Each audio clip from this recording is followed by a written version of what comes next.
Base करतो आपण ना, हे 3 फुटाचं अंतर सोडायचं आणि असं मार्किंग करायचं. वरचं मार्किंग आलं आहे, ते मार्किंग खाली आलं. मार्किंग यासाठी केलं आहे की या गोलाच्या आतमध्ये 3 रंग टाकायचे. पहिला रंग त्या मार्किंगवर टाकला, दुसरा रंग टाकताना आधीच्या रंगांमध्ये थोडंसं त्याला मिक्स करून टाकलं.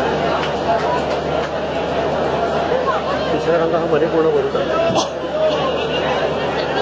हा झाला बेस. बेस केल्यानंतर ते सेंटर पॉईंट काढायचं. तर सेंटर आणि डिझाईनचा सेंटर आपण एकमेकांना फक्त मॅच केलं आहे.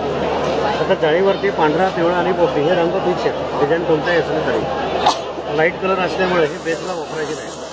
सुरुवातीला हिरवा रंग मी बाहेर फिरवला, त्याच्याखाली पिवळा रंग आधीच्या रंगांमध्ये थोडंसं ओव्हरलॅप करून फिरवलं.